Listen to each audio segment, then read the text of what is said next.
All right. Thank you, everybody, for coming here today and joining Toadstool and welcoming Norman VanCor. He's going to be talking about his book, his ventures in Vietnam, in the book Swift, Silent, and Deadly. If you have any questions, just make sure you put it into the chat room, or if you want to wait till later when it opens up to questions, save it for then. All right. Go ahead, Norman. Thank you. Thank you. I really would like to take just a moment to thank the Keene Toadstool bookstore for allowing us this opportunity to get together and let me make a short presentation. Don is the manager, and Grace and Elise have helped me. Very gracious, and they really know what they're doing. And we're very lucky to have a store right downtown Keene. That's such a great bookstore. If you haven't been in there, help yourself, because you can find anything you want, really. And they've been very, very good to me. So welcome, everyone. I'm glad that you tuned in. What I'd like to do is talk a little bit about the background of the genesis of the book and how it came to be, and a little bit about the inside and what it's all about to be a Recon Marine. And then I'll wind that up and have a short reading. And I would like to invite questions and answers at the end.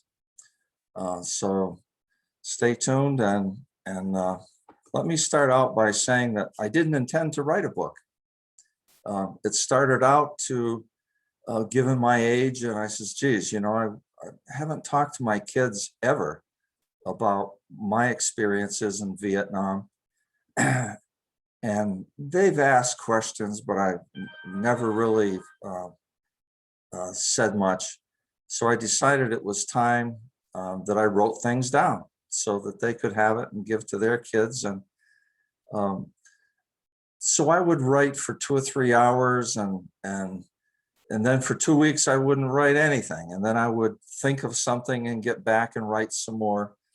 So the whole process took about 2 years.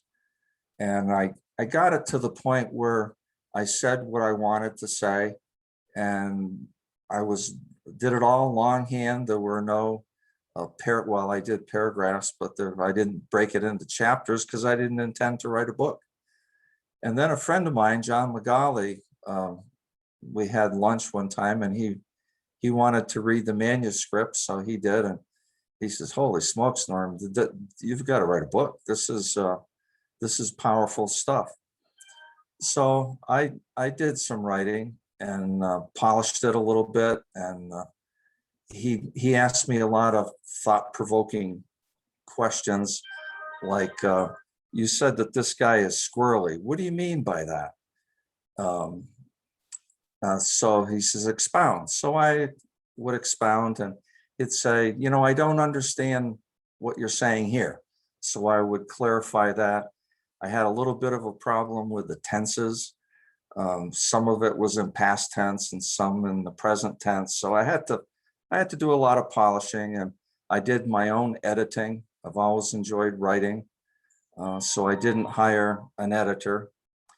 And then I had to shop around for a publisher.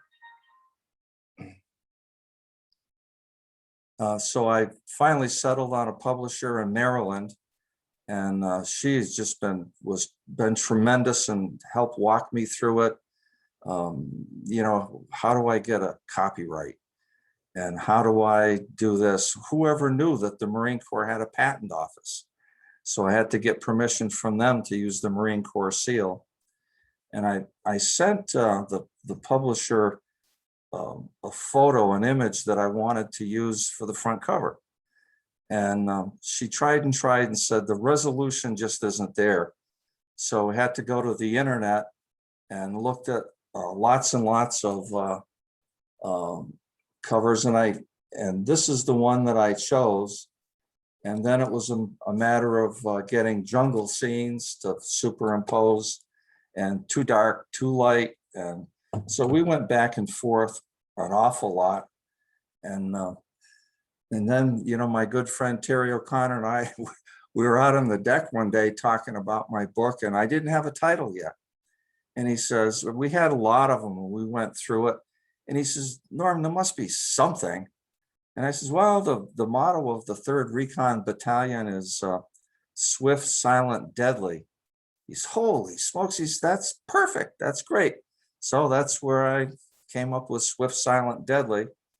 And I wanted the cartridges on the front.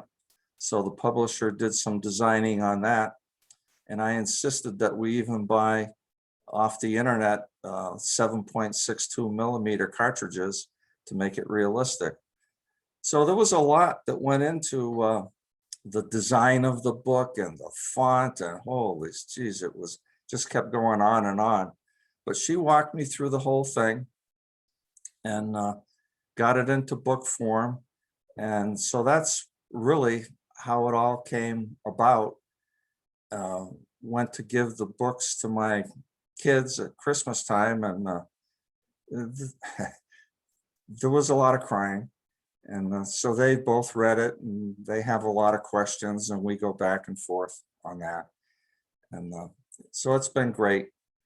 But the book itself is not a traditional war story. I do have some firefights in there, 2 or 3, that go into a fair amount of detail. In particular, the one firefight that we had, the ambush we walked in, where I was the only one that walked out of it that wasn't either killed or injured. And so that's in there, and a couple of others, but I didn't put a lot of that detail in. There's some on living in a base camp in Quang Tri, which was the northerlymost base camp in South Vietnam. We were just south of the DMZ. We had a battalion of Recon Marines, and I was in Charlie Company. And it centers on not so much the story of the Recon Marine, but about what I did, what I was thinking, what my team was thinking, and how we acted. The Recon with the Marine Corps is the special forces of the Marine Corps. The Navy has the SEALs. The Army has the Rangers, to some extent the Green Berets, but the Rangers now. And the SEAL program was really modeled after the Recon Marine program and training. And the SEALs took it to a whole new dimension. And in my opinion, the Navy SEAL Special Forces are the most elite fighting force in the world right now. Recon still exists, and based out of Okinawa, they do go on missions around the world that you or I don't know about, as well as the other branches too. And they're gearing up for different type of warfare. The training is different. But in 1968, when I went to Vietnam as a Recon Marine, we got up there, and my team immediately began to train me how to do immediate action drills. We walk onto the enemy, they walk onto us. What's our firepower? How do we turn? How do we take advantage? A lot of training out in front of our tent hooch, and they taught me how to pack a pack. We had sea rations that we took out with us, and we didn't bring out the traditional sea rations out in the jungle. The only food we took with us was things like canned peaches, canned pears, pound cake. We had no fires, of course. You can't heat anything up, and it's so hot and steamy out there in the jungle that you didn't want that anyway. So that's what we had, that had the sugar in it and give us energy. And you tape the cans together so that you make less noise. And I had to learn how to load my magazines with the bullets. We put in 18 rounds instead of 20, so that it helped eliminate jamming. And we took 2 magazines, taped the ends together, and put them in our pouches that we had. We took 25 magazines of ammunition with us. And then the whole idea of taping them together is so that if you are in a firefight, when you're done those 18 rounds, you can pull it out, turn it right around, and jam the other magazine right in. It's a lot faster that way. When you're done with that, you throw it on the ground and you're good to go with the next. So we carried 25 magazines, 18 rounds each, and 5 canteens of water. Typically, our missions out in the jungle were about 5 days, 6 days, sometimes 7, depending on if choppers are flying and weather.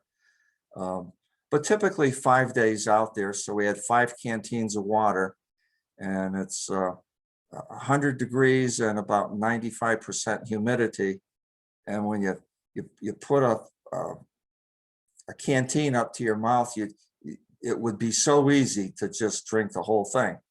And sometimes your hand would shake a little bit because you had to pull it away, because that canteen of water had to last the whole day.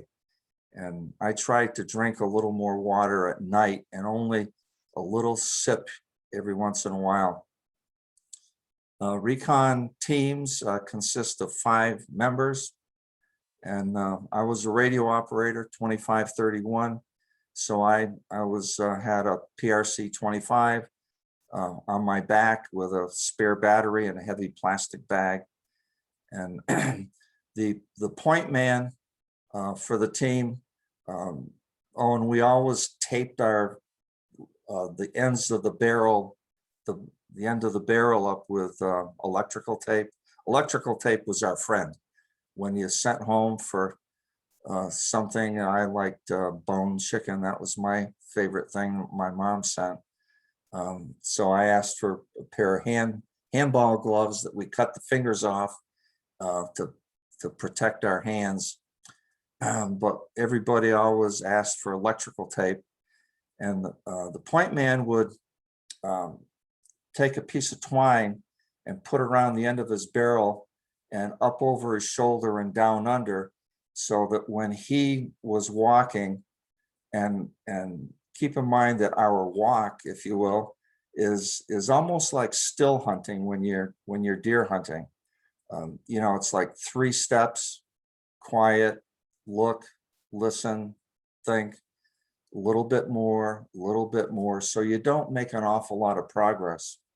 So behind the point man, quite a few steps, is the team leader, typically a corporal, and he has a map folded up in his shirt.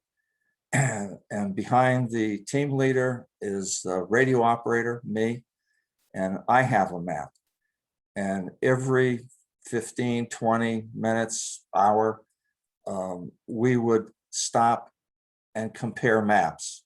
We didn't talk. If there's any talking during the day, it's in a very low whisper, and only to one person and who you needed to speak with.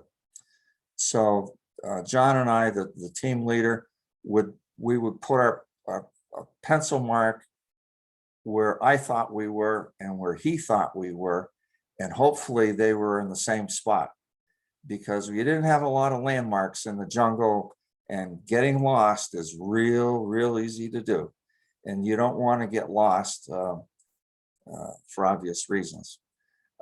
Behind me was a rifleman, or scout, a lot of times we called it, and that guy carried a rifle and did the same thing we all did, looking left, right, observing. And behind him was our rear security guy. He was a little Mexican guy. He carried a M79, which is it's got a large bore on it, and it's a canister that you put in.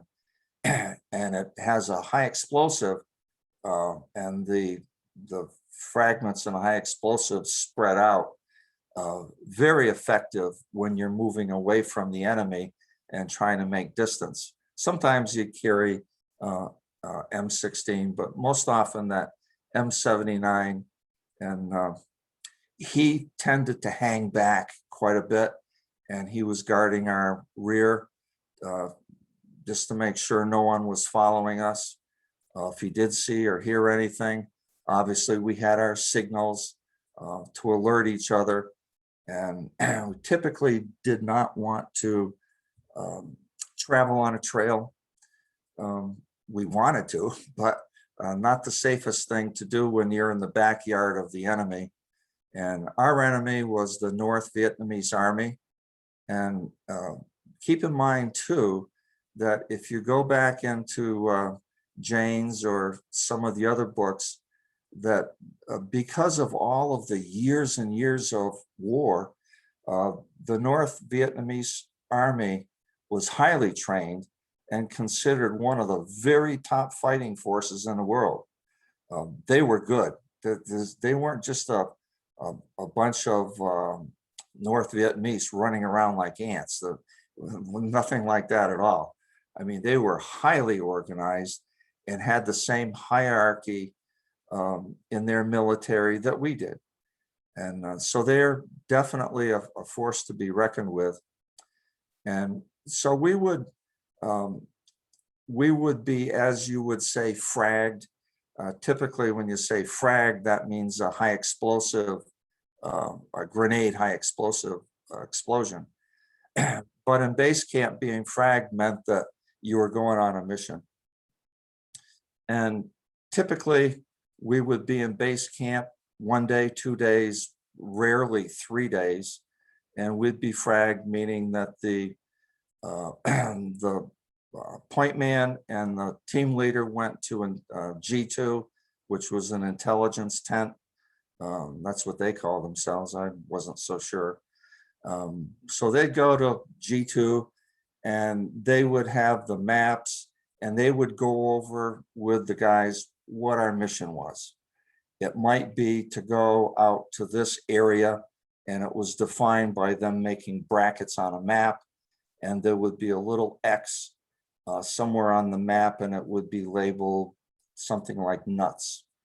And when I in the jungle gave a situation report to the either base camp or relay station, I would refer to nuts and then a direction left, right, and that way I'm not giving coordinates over the radio.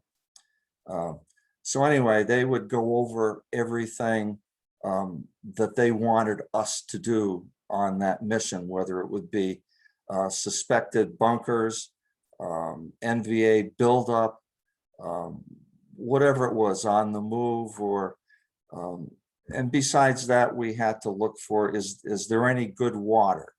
Are there any landing zones that would be suitable, and where are they that aren't on the map? And is the mapping correct? We were using 1958 quadrangles, so the mapping wasn't always up to snuff.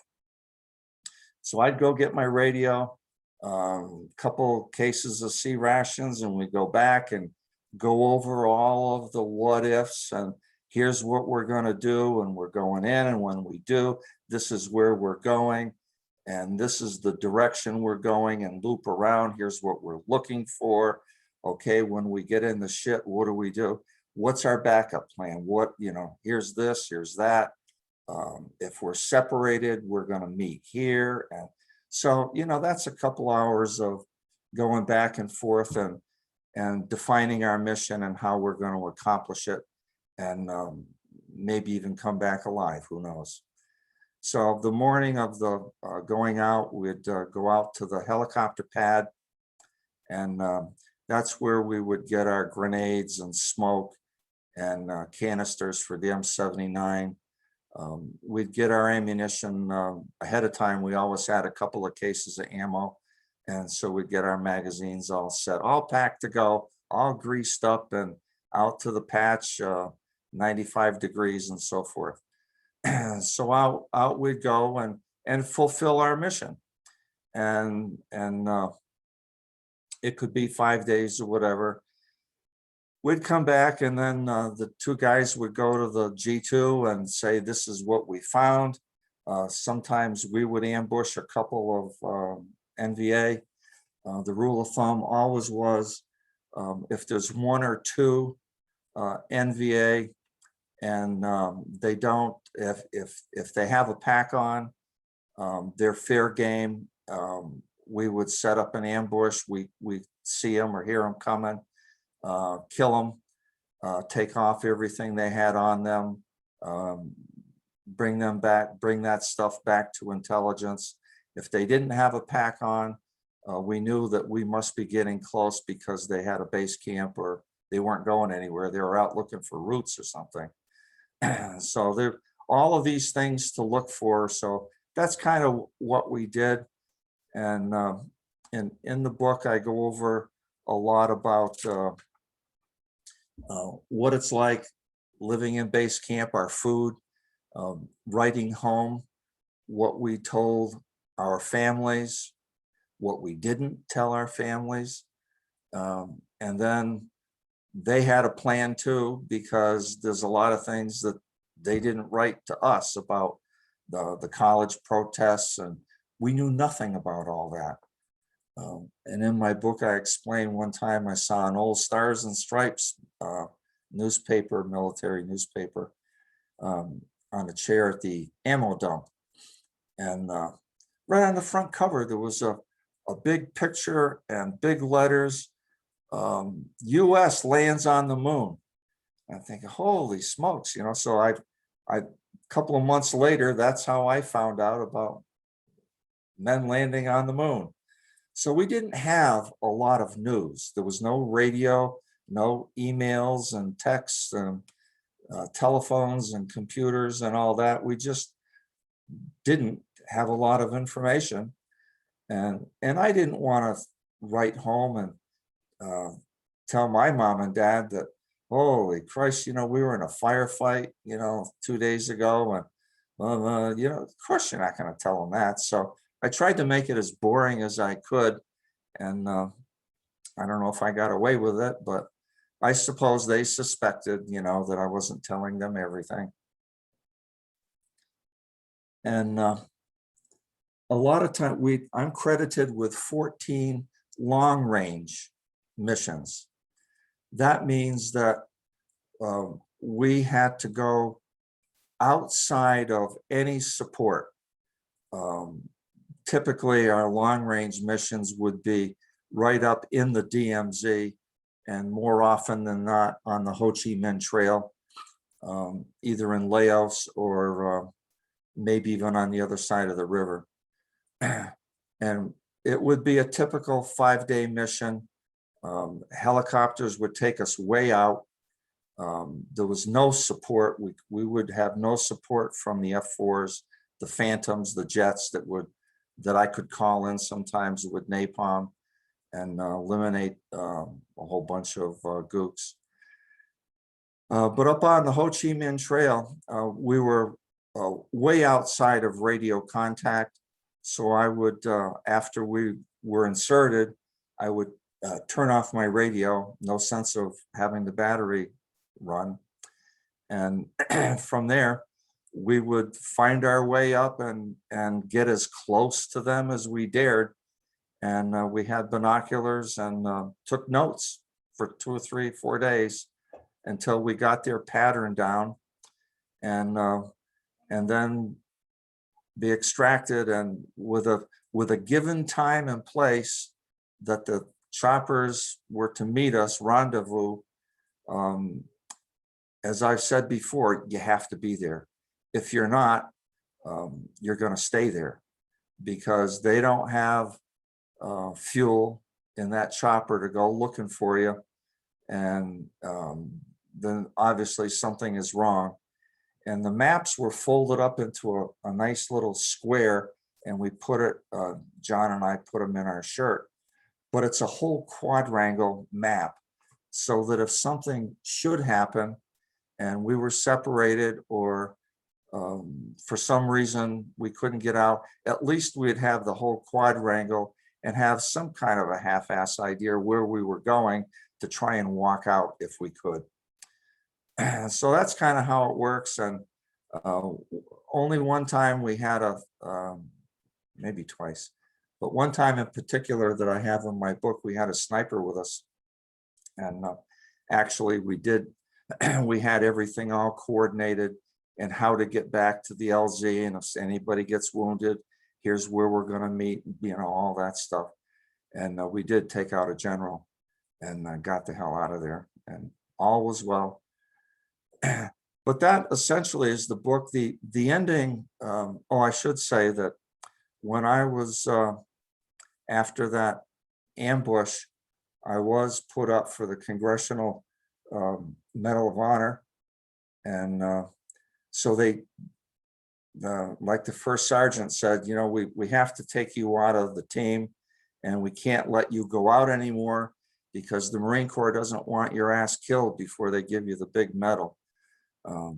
So they did take me out, and subsequently the Medal of Honor was downgraded to the second highest award medal, the Navy Cross. And the reason for that is that the Marine Corps has a very, very strict rule that you have to have 2 witnesses on the ground to qualify an individual for the Medal of Honor. And I had with me, I had 2 of my teammates were dead. 2 of them were gravely wounded. They were in shock. They had no idea who they were, where they were. So they were not witnesses at all. And even though we were close, we were within 25 miles of our base camp, and there was a great deal of radio transmission back and forth, and half of the battalion, well, I don't know, half the battalion, but a lot of them went to the comm shack to listen along with the battalion commander and my first sergeant. So there were a lot of witnesses until the radio transmission stopped. I won't be a spoiler as to how or why, but you can read about it. But anyway, without those 2 witnesses, it was downgraded to the Navy Cross. And at the time, the first sergeant was telling, but I could care less. I didn't even know what the hell all that was about. So I went to headquarters battalion and came home on a ship from Viet Nam. And the last part of the book is when I went to Camp Lejeune after coming home on leave for a while, and the discussions I had with the battalion sergeant major and the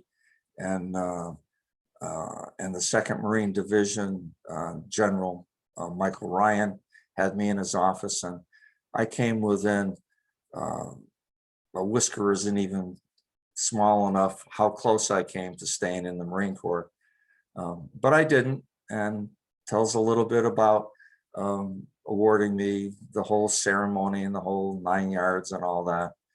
And so I left the Marine Corps in 1971 on a snowy, cold day in North Carolina. And so that's what typically what the book is about. And if I might just give you a short reading, I picked out a little piece here that explains. I came home on the USS Iwo Jima, and we were at sea 22 days, 3 of which were going around in a circle because they didn't have a berth for us in Oakland. So when we were pulling in, I explained what we saw, and if you bear with me, I'll it's like a page and a half.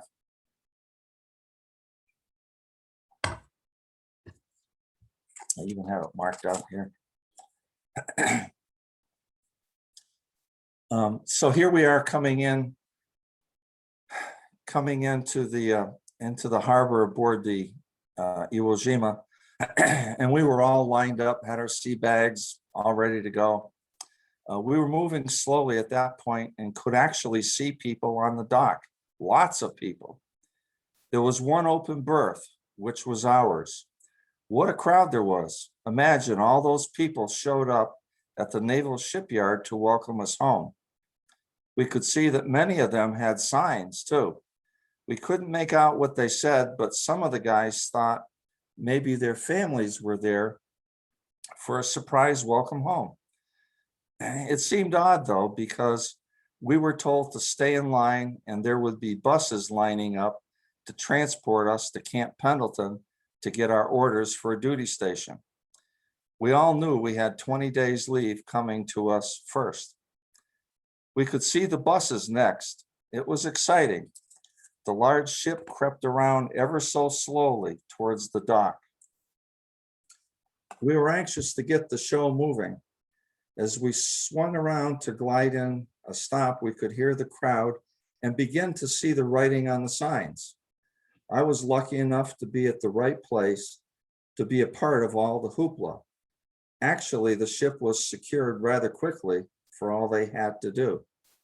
It was at that point that all of us returning warriors from the land of Nam began to see firsthand what the joyous celebration was all about. As we focused in on the signs being pumped up and down and sideways, and the screams became clearer, we realized it was no joyous reunion or welcome home at all. The handwritten signs with blood red paint drops on them were all so mean. Why? What the hell was happening? The signs were hideous. Some signs said, baby killers, murderers, go back, we don't want you, warmongers, rapists. There were others as well. The screams mingled together, but reflected the sentiment of the signs. We hate you, kill yourself. The screaming went on. Aboard ship, we slowly walked forward in a line, jointly shocked, dismayed, and hurt. So that was our welcome home. As we began to disembark, the barrage of missiles began. They were hurling tomatoes, apples, and oranges at us. Some guys got splattered by the tomatoes as they were torn apart on the bulkhead next to us. I felt a hard thud on my right side and an orange rolled to the deck. I bent down and picked it up. As the barrage continued and the screams of hate intensified, I looked at the orange in my hand. It was a beautiful large orange. I hadn't seen an orange or tomato or an apple in over a year. They were flung at us, not to give us a treat, but with intention to hurt and humiliate us. Most of the screaming mob were about my age. I held on to the orange and struggled ahead under the weight of my sea bag. I looked straight ahead and tried to ignore their rants. Welcome home, Marines. We stuck together as always. We filled up the buses and pulled away one by one until the caravan passed through the front gate and on our way to that normal life that would be ahead in a faraway dream. So that's how we got off the ship. And so with that, if I may, Elise, what I'd like to do is invite any questions that anyone might have of me.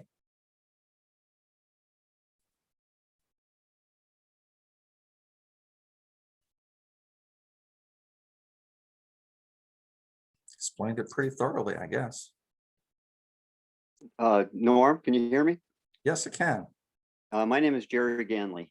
And first of all, thank you for what you guys did. I'm about the same age, maybe I'll try a little bit younger, even though as I'm looking at myself, I look about 10 years older than you. So that's good for you. I read your book in one sitting. I thought it was fantastic. Thank you. It provided so much more detail than you could ever pick up in some of the theater that we've seen around what was going on, you know, in the movies and that sort of thing, and some of the articles that we read. I thought it was just unbelievable. So thank you for doing what you did, and thank you for your service. Thank you. I have a question, because, and I'll try not to spend too much time on this, but my brother, Richard Ganley, was in the Air Force and flying out of Ubon, Thailand, about the same time that you were there. He was flying what they refer to today, at least, and probably then, blind bat reconnaissance missions out of Thailand over Ho Chi Minh, primarily nighttime reconnaissance. Ultimately, they were shot down, and we lost the entire crew in 1969. The question I have is, it was interesting because as I was reading a book about blind bat, written by a fellow by the name of Frederick Nice or Nike. I'm not sure if you've ever heard of him. It was very similar in terms of the detail, except from obviously a different perspective than yours, but the detail was quite similar, and fascinating as well, and very educational. My brother's flight was actually talked about in that book, and I had no knowledge of that until I actually got to the chapter where I read about it. So my question is, a long way to get there is, and you may have already answered it earlier, did you guys ever have the opportunity or the need or the ever have contact with other military, such as the blind bat reconnaissance teams from the Air Force, while you were doing your reconnaissance work? Did you ever coordinate activities or coordinate your missions in any way? Short answer, yes and no. No, in the respect that no, I wouldn't be talking with B-52 pilots, for example, or reconnaissance. Sometimes a Bronco small fixed wing would, as an aerial observer, would go out. If we were in contact, they would send one out, and from the air, they could communicate with me to give me an idea how many of them out there, where are they, what direction are they moving, are there others coming in, that sort of thing. Other fixed wing, I would flip frequencies and talk directly to the F-4 Phantom pilots and direct them in. I would call in the coordinates of where I wanted them to hit, and in turn, once it's approved, the jet would be scrambled from Da Nang, and in about 20 minutes he would be on site, and I'd be in contact with him and bring him in, and he'd say, hold your breath, and then he'd let the canister of napalm go. Yeah. And just take your breath away. Yeah. Helicopter pilots, sure. We had a Green Beret out with us once. Sometimes we did switch with other forces to see how they operated and that sort of thing. But B-52s, no. Because of them, we were sent out there. That's how mainly they would find out what's needed. Aerial surveillance or reconnaissance would find that there's a hell of a big compound out there. They're moving trucks down and supplies. So they would send us out. We would find them, take notes, and go get the coordinates and very detailed. And then that night, the B-52s would go out and eliminate the target. So that's mainly how it worked with us. Yeah, my brother was C-130 navigator, and the blind bat missions were always flown at night, as I understand it, and very dangerous, as you can imagine. Yeah. So I was, kind of the similarities, except one from the air and on the ground. Yeah. And were interesting to me, and I learned a lot reading both books, and at about the same time. And it's all these years later that I've learned more from your book and from the Blind Bat book than I have learned in the last 30 years. So Sometimes I thought we were blind bats. pardon me. Sometimes I thought we were blind bats. Yeah, well, I can, from reading what you wrote, I can understand that. Yeah. Fascinating, but thank you very much. Thank you.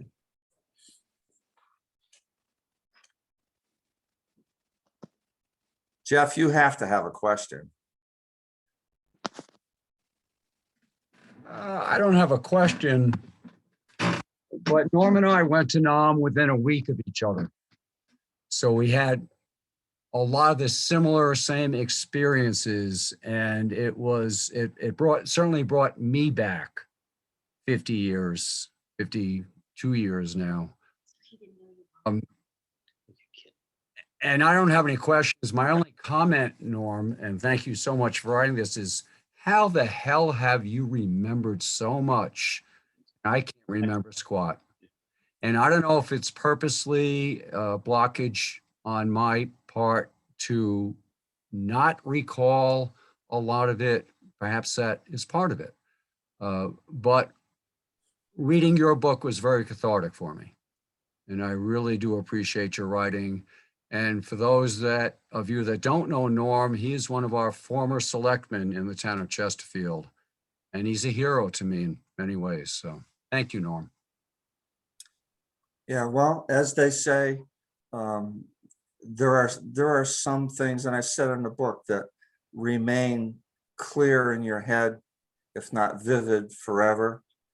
And yeah, I'm sure there's a lot of things about Vietnam and while I was there that I did forget. But I can assure you that this is a book of nonfiction, and what I have in the book, I do remember. It's real, and anything that's left out that could have been important, well, can't remember everything. Thanks, Jeff. Hey, Norm, it's Terry. Hey, I'm gonna come over in a couple weeks and I'm gonna throw some potato salad at you. oh, good. A bottle of Knob Creek and a cigar. Jeez. This is a tremendous job you've done here, just tremendous. I don't know if I was shown early in this or not, because Linda had me unmute this thing, but I've been listening from the very beginning. It's just been great. Thank you. Yeah. Thanks. See you, buddy. Potato salad.